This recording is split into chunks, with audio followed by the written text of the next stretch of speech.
बच्चों, हम लोग कक्षा छठवीं गणित में गुणनखंड एवं गुणज पढ़ रहे हैं। आज हम देखेंगे बच्चों भाग 4 और अंतिम भाग। तो आइए बच्चों शुरू करते हैं भाग 4 के महत्वपूर्ण प्रश्न को। देखते हैं पहला प्रश्न है।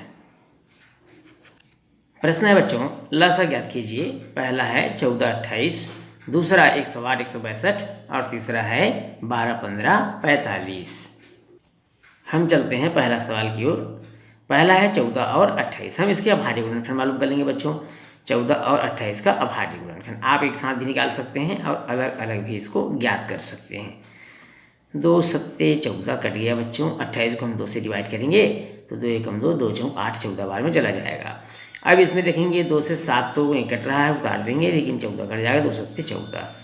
अब यहाँ 7 एकम 7, 7 एकम 7 पूरा पूरा कट गया है।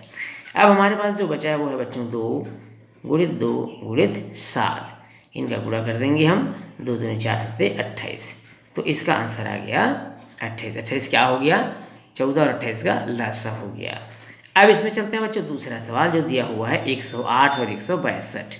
108 और 162 इसे भी हम 2 से डिवाइड करते हैं क्योंकि अंतिम अंक सम संख्या है। 2 पंचे 10, 2 चौक 8, 2 अट्ठे 16, 2 एकम 2। अब फिर 2 से विभाजित हो जाएगा 54। 2 दूनी 4, 2 सत्ते 14, 81 विभाजित नहीं होगा। अब ये 2 से विभाजित नहीं होगा बच्चों, अब ये 3 से विभाजित होगा। 3 या 27, 3 दूनी 6, 3 सत्ते 21। फिर 3 से विभाजित हो जाएगा। 3 तिया 9, 3 या 27। फिर 3 से हो जाएगा। 3 एकम 3, 3 तिया 9 और लास्ट में फिर 3 से ये विभाजित हो जाएगा। अब अभाज्य गुणनखंड हमको प्राप्त हुआ 2 गुणित 2, 2 गुणित 2, 3 आया है 1 2 3 4 बार, 1 2 3 और ये 4 बार। आपस में सबको हम पूरा कर देंगे। 3 तिया 9, 3 27 तिया 27 तिया 81 और 81 को 4 कर देंगे बच्चों। 4 एकम 4 और 4 अट्ठे 32। तो ये जो 324 प्राप्त हुआ है ये 108 और 162 का लसा होगा। इसी में तीसरा सवाल दिया हुआ है बच्चों। तीसरा सवाल वो तीसरा है 12, 15 और 45। तो 12, 15 और 45 में हम इसको फिर अभाज्य गुणनखंड इसका मालूम कर लेंगे हम। 12, 15 और 45 का 3 चौक 12 कट जाएगा। 3 पंचे 15। अच्छा पहले 2 से विभाजित हो रहा था बच्चों, सॉरी, पहले 2 से विभाजित कर लेंगे। 2 छक्के 12 होता है। 15 नहीं कटेगा, 45 भी नहीं कटेगा। फिर 2 से विभाजित कर देंगे। 2 तिया 6, 15 नहीं कटेगा। 45 2 से विभाजित नहीं होगा। 3 से, 3 एकम 3, 3 पंचे 15, 45 को भाग करेंगे। 3 एकम 3 पंचे 15, ये कट जाएगा। अब आएगा बच्चों फिर 3 से, 1 नहीं कटेगा, 5 नहीं कटेगा। 15 3 पंचे 15, 5 बार में चला जाएगा और फिर 5 एकम 5 इस तरह से विभाजित हो जाएगा। अब बच गया यहाँ पर अभाज्य गुणनखंड जो हमको प्राप्त हुआ 2 गुणित 2, 2 बार आया है और 3 2 बार आया बच्चों। 3 गुणित 3, 5 एक बार आया हुआ है। 2 दूनी 4, 4 तिया 12, 12 तिया 36, 36 पंचे 36 गुणित 5 कर देंगे बच्चों। 36 पंचे 180 और ये जो 180 प्राप्त हुआ ये हमारा लसा हो जाएगा और आंसर भी प्राप्त हो गया। तो इस तरह से हमने तीनों संख्याओं, तीनों प्रश्नों का लसा हमने याद कर लिया है बच्चों। पहले हमने 14, 28 का लसा मालूम किया था, तब हमको 28 प्राप्त हुआ था। उसके बाद हमने 108 और 162 का लसा मालूम किया था, हमको 324 प्राप्त हुआ था। और 12, 15, 45 वाला लसा हमको 180 प्राप्त हुआ है। तो इस तरह से हम लसा अभाज्य गुणनखंड के माध्यम से ज्ञात कर सकते हैं। अब आइए देखते हैं बच्चों अगला प्रश्न। प्रश्न है बच्चों 6 घंटियां एक साथ बजना प्रारंभ हुई यदि वे क्रमशः 2, 4, 6, 8, 10, 12 के अंतराल में बजती है तो 30 मिनट में कितनी बार इकट्ठी बजेंगी।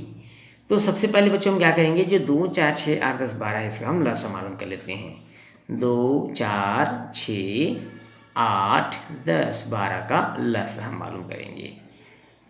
लसा कैसे निकालते हैं आप सबको मालूम है, अभाज्य गुणनखंड विधि द्वारा।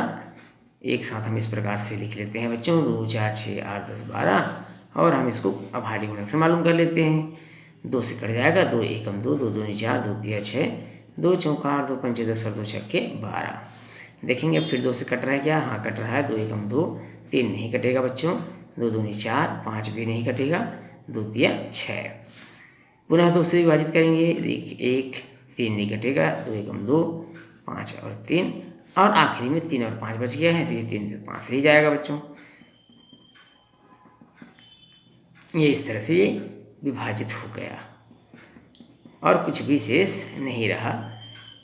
और अभाज्य गुणनफल हमको प्राप्त हुआ है अभाज्य गुणनखंड के रूप में बच्चों 2 3 बार आया हुआ है, 2 गुणित 2 गुणित 2 3 एक बार आया है और 5 एक बार आया है। सब आपस में हम गुणा कर देंगे बच्चों, 2 दूनी 4 दूनी 8 या 24 पंचे 120। अब हम यहाँ लिखेंगे ये घंटियाँ 120 सेकंड के अंतराल में एक साथ बजेंगी। पहला आंसर तो हमको प्राप्त हो गया कि अतः घंटियाँ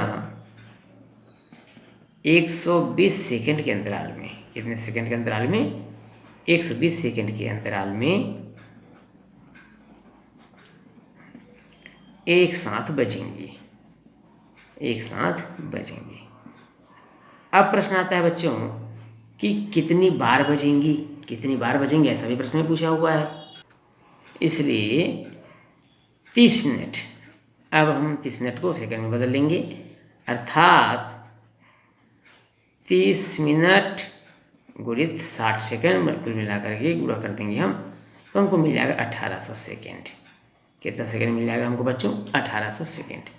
अंतराल क्या था बजने का, 120 सेकंड था, तो हम इसमें भाग कर देंगे, इसलिए 1800 सेकंड को 120 सेकंड से भाग कर देंगे, क्योंकि 120 सेकंड के अंतराल में ये घंटियाँ एक साथ बज रही थी।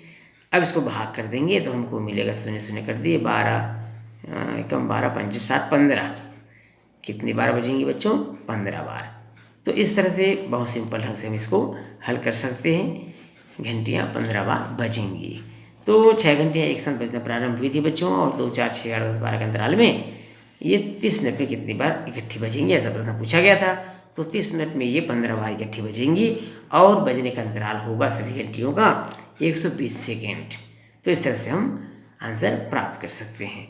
तो बच्चों इस प्रश्न के साथ ही यह अध्याय हमारा समाप्त हो जाता है। उम्मीद है आप सबको यह अध्याय बहुत अच्छे से समझ में आया होगा। बच्चों यदि आप चैनल में नए हैं तो चैनल को सब्सक्राइब जरूर करिएगा, और बच्चों वीडियो अच्छा लगे तो वीडियो को लाइक और शेयर भी करना मत भूलिएगा। तो बच्चों अब फिर मिलेंगे एक नए चैप्टर के साथ, एक नए अध्याय के साथ। तब तक के लिए नमस्कार।